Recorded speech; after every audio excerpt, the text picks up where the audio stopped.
आदरणीय दादा ने समाधि के सार में एक पंक्ति लिखी है, कष्टों की कारा तुम्हें दिखे, अंतर की शांति नहीं दिखती। मतलब जो इंद्रियों में कष्ट है वो तो दिखाई देते हैं, पर वहीं अतीन्द्रिय सुख है वो हमें नज़र नहीं आता है। आचार्य कुंद कुंद देव ने प्रवचन सार में ज्ञान तत्व प्रज्ञापन महाधिकार की रचना की।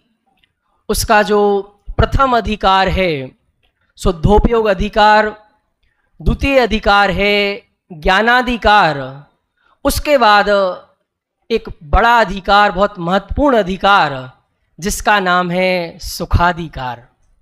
उनको पता था कि सुख के संबंध में बहुत बड़ी भूल होने वाली है, क्योंकि पूरी दुनिया सिर्फ इंद्रिय सुख को ही सुख मान के बैठ जाएगी।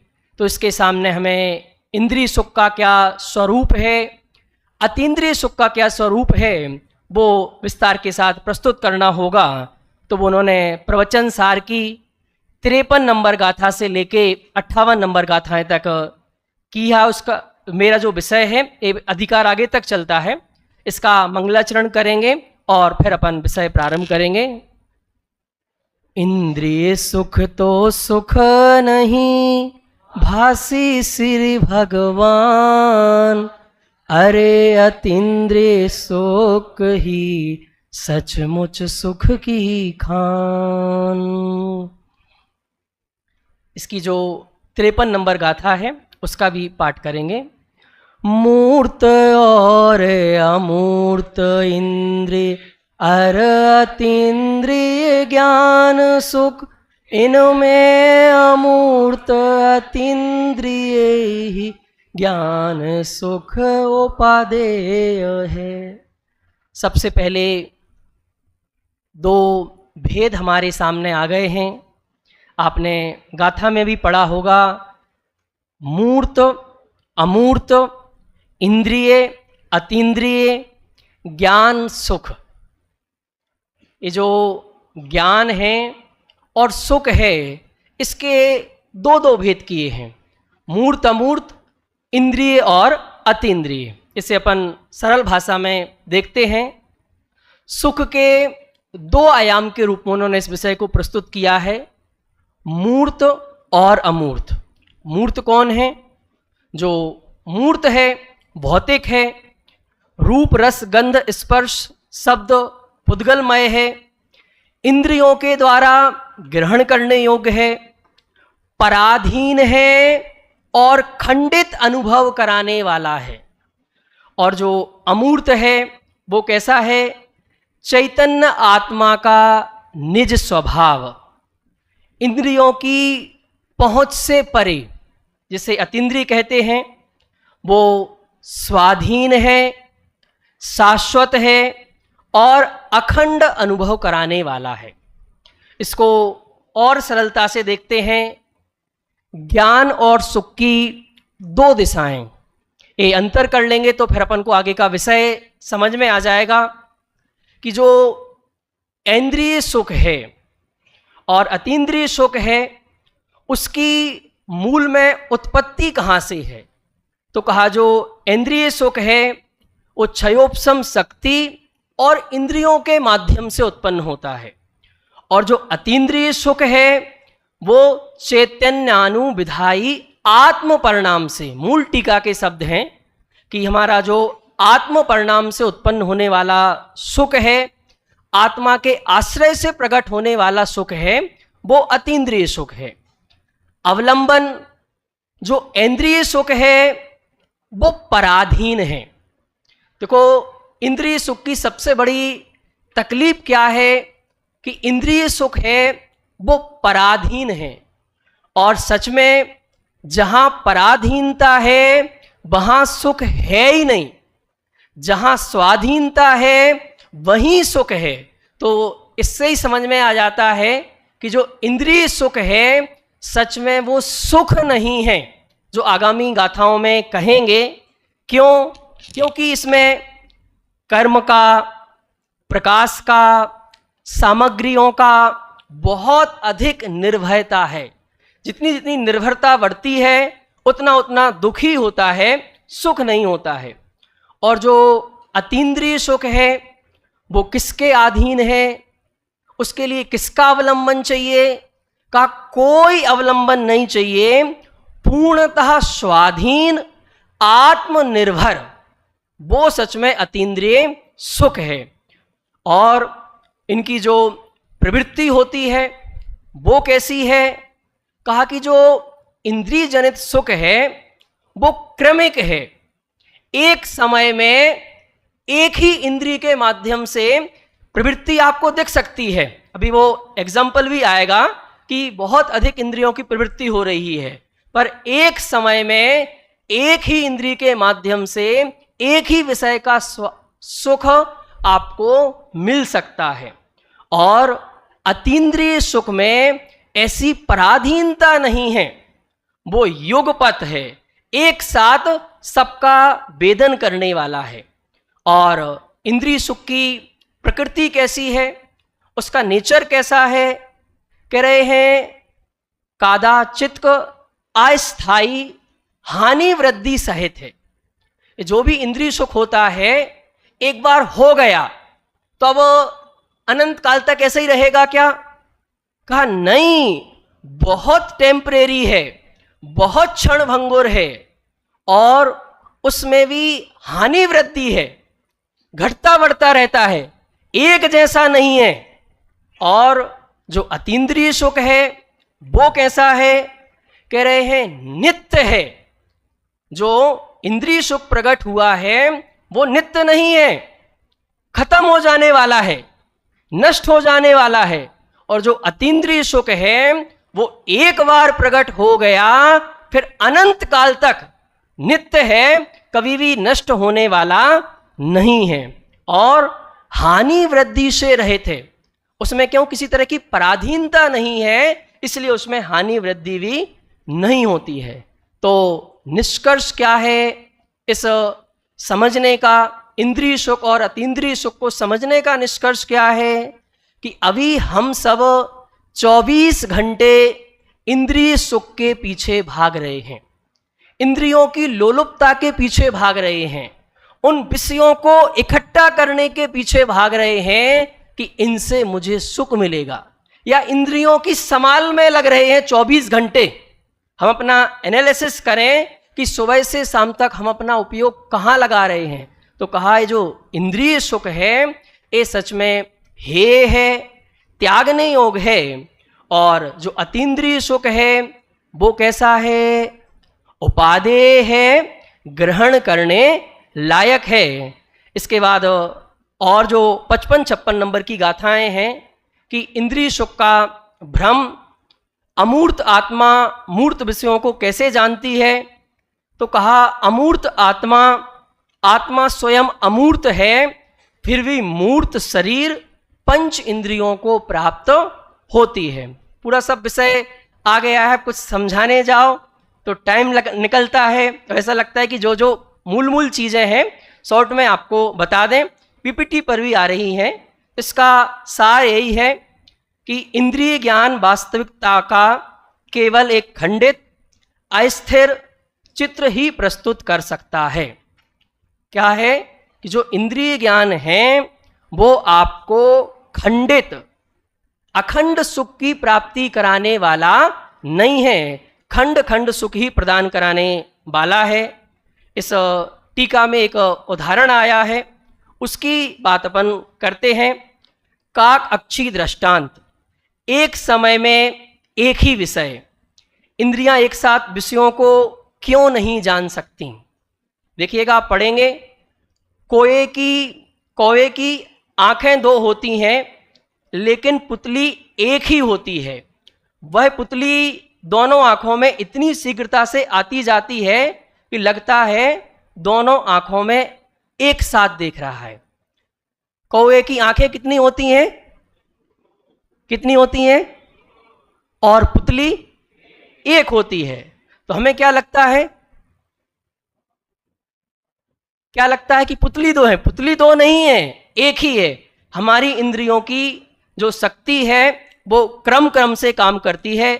हमारा उपयोग विषयों के बीच इतनी तेजी से घूमता है कि हमें एक साथ सब कुछ जानने का भ्रम होता है, जबकि वास्तव में हम एक समय में एक ही इंद्रिय का विषय जान सकते हैं। ये सबसे महत्वपूर्ण बात है कि हम इंद्रियों के माध्यम से एक साथ सब कुछ नहीं जान सकते हैं। और इच्छा क्या है, इच्छा क्या है या स्वभाव क्या है? स्वभाव तो ऐसा है कि एक साथ पूरे लोकालोक को जाने, पर ये कह रहे हैं जब तक इंद्रिय ज्ञान है तब तक एक साथ एक समय में एक विषय को ही जान सकता है। तो यदि तू अपना स्वभाव प्रकट करना चाहता है तो इंद्रिय ज्ञान से परे अतीन्द्रिय ज्ञान की ओर आना पड़ेगा। और जैसे ही अतीन्द्रिय ज्ञान प्रकट होगा तो निश्चित रूप से अतीन्द्रिय सुख भी प्रकट होगा। जब तक इंद्रिय ज्ञान है तब तक इंद्रिय सुख रहेगा, अतीन्द्रिय ज्ञान होगा तो अतीन्द्रिय सुख प्रकट होगा। इसके बाद प्रत्यक्ष और परोक्ष की धारणा जो बताई है वो अपन देखते हैं कि जो इंद्रिय ज्ञान है स्पष्ट नजर आता है वो प्रत्यक्ष है कि परोक्ष है?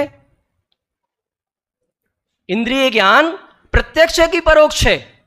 स्पष्ट रूप से नजर आता है कि इंद्रिय ज्ञान परोक्ष है। और जो परोक्ष है सच में वो सुख रूप नहीं हो सकता है। तो इंद्रिय ज्ञान परोक्ष है। जो ज्ञान परद्रव्य, इंद्रियां, प्रकाश, मन, कर्म का क्षयोपशम के माध्यम से होता है वह परोक्ष है। इंद्रियां आत्मा का स्वभाव नहीं है। अतीन्द्रिय में क्या देखना है? जो अतीन्द्रिय ज्ञान है वो कैसा है? प्रत्यक्ष है, सकल प्रत्यक्ष है, महाप्रत्यक्ष है। जो ज्ञान किसी भी परद्रव्य की अपेक्षा रखे बिना एकमात्र आत्म स्वभाव से उत्पन्न होता है वही सच्चा प्रत्यक्ष ज्ञान है। क्या बात स्पष्ट हुई कि जो भी किसी भी साधनों से माध्यम से ज्ञान प्रकट हो रहा है वो इंद्रिय ज्ञान कैसा है? परोक्ष है। और जो आत्मा से हो रहा है, किसी भी पर पदार्थ की अपेक्षा के बिना हो रहा है, वह ही अतीन्द्रिय ज्ञान है और वह ही महाप्रत्यक्ष है। तो जब तक आप परोक्ष के भरोसे रहेंगे सुखी नहीं हो सकते हैं। इसके बाद एक अंतिम स्लाइड और देखेंगे। परोक्ष ज्ञान की विडंबना, आकुलता और पराधीनता। भटकन है। आचार्य अमृतचंद्र के अनुसार इंद्रिय ज्ञान अज्ञान क्यों है? अपन ने पढ़ा ना बालबोध में, इंद्रिय ज्ञान तुच्छ है, अज्ञान है, दुख को ही उत्पन्न करने वाला है। क्यों है? क्योंकि उस इंद्रिय ज्ञान में क्या है? भटकन है। कितनी भटकन है? अतीन्द्रिय शक्ति से च्युत होकर यह आत्मा प्राप्त और अप्राप्त बाहरी सामग्री को खोजने में अत्यंत व्यग्र और चंचल रहती है। सच में तो हमें बाहर में खोजने की कुछ जरूरत ही नहीं है, सब कुछ हमारे अंदर ही है। पर जब हम अपने अंदर को भूलते हैं तो हम फिर इंद्रिय ज्ञान के माध्यम से बाहर में चीजों की खोजने की कोशिश में हमारा उपयोग हमेशा व्यग्र और चंचल रहता है। और क्या है परोक्ष ज्ञान की विडंबना? पराधीन। ज्ञान के लिए बाहरी साधनों, प्रकाश, इंद्रिय क्षमता पर निर्भरता आत्मा को दीन बनाती है। आज हम धर्म के मार्ग पर आकर भी दीन क्यों बने हैं? इसलिए बने हैं क्योंकि अभी हमें अपने अतीन्द्रिय ज्ञान की खबर नहीं है। हम उस इंद्रिय ज्ञान पर ही भरोसा करके बैठे हैं। अब इंद्रिय ज्ञान को थोड़ा सा और खोलें, शास्त्र ज्ञान पर, गुरुओं के ज्ञान पर, स्मृति पर, क्षयोपशम पर, इस पे ही यदि खड़े हैं, इसके ही भरोसे टिके हैं तो हम दीनहीन बने रहेंगे। जिस दिन से ये सब अवलंबन है, इनकी मनाही नहीं है, पर असली ज्ञान का स्रोत ये सब नहीं है। असली ज्ञान का स्रोत तो मेरा भगवान आत्मा है। वो कैसा है? अतीन्द्रिय है। जब ये बात समझ में आएगी तब ही जीवन से दीनता दूर होगी। यदि ये बात समझ में नहीं आएगी तो धर्म के नाम पर भी हम दीन बने रहेंगे और ठगा जाना, मोह मल्ल के प्रभाव में पर पदार्थों को अपने अनुसार परिणमित कराने की इच्छा में आत्मा पग पग पर ठगाई जाती है। तो इससे क्या लगता है कि ज्ञान बाहर से हो रहा है, तो हमेशा किसको बदलना चाहता है, अपने अनुसार किसको परिणमित कराना चाहता है, बाहर में सब कुछ अपने अनुसार परिणमित कराना चाहते हैं। पर सच में हमारे ज्ञान का संबंध बाहर से है ही नहीं। जब ज्ञान का संबंध बाहर से नहीं है तो सुख का संबंध भी बाहर से नहीं है, और परिणाम परोक्ष ज्ञान मानसिक आकुलता का कारण है, इसलिए सर्वथा हेय है। और अतीन्द्रिय ज्ञान महाप्रत्यक्ष है। जब आत्मा स्वाधीन होती है तो ज्ञान की कोई सीमा नहीं होती है। अतीन्द्रिय ज्ञान सभी स्व और पर को बिना किसी बाधा के एक समय में युगपत प्रत्यक्ष सबको जानता है, देखता है। तो यदि हम सब भी स्वाधीन होना चाहते हैं, सुखी होना चाहते हैं, तो इंद्रिय ज्ञान को छोड़कर, ये छोड़कर तो सच में भाषा है, अभी हम सबके इंद्रिय ज्ञान ही है, पर उस इंद्रिय ज्ञान के माध्यम से हम सब अपने अतीन्द्रिय ज्ञान को समझें और अतीन्द्रिय ज्ञान के माध्यम से अतीन्द्रिय सुख को प्रकट करें। इसी मंगल भावना के साथ अपनी वाणी को विराम देता हूं।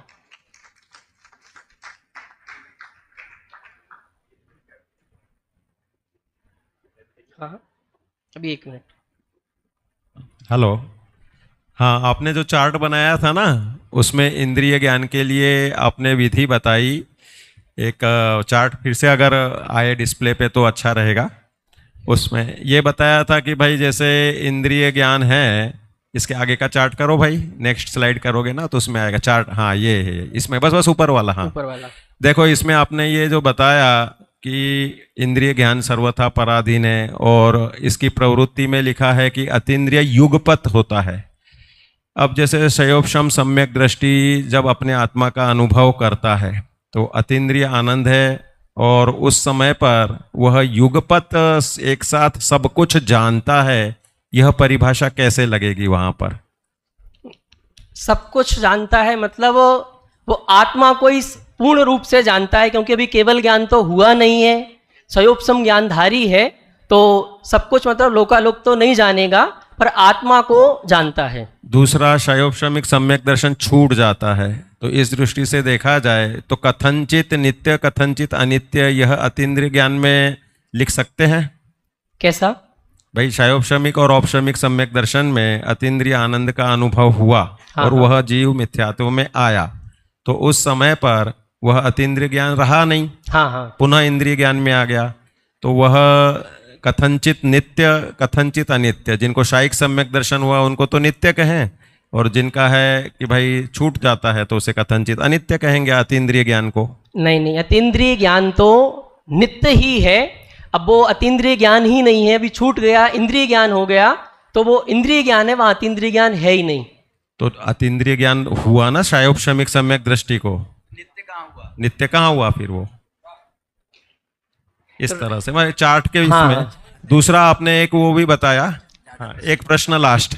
आत्मा मनसा संयोजते मन इंद्रिय न अतः ज्ञानम, ये बताया। ये वैशेषिक मान्यता है जो आपने चार्ट बनाया ना, आत्मा, फिर एरो मन, फिर इंद्रियां, फिर हमारे इसमें जैन दर्शन के अनुसार मन भी शयोपशम ज्ञान का नाम है और इंद्रिया भी शयोपशम ज्ञान का नाम है। चींटी आदि को मन के बिना भी इंद्रियों से जानना होता है, और मन के अनुसार जो विशेष जानते हैं उन्हें हम संगी कहते हैं।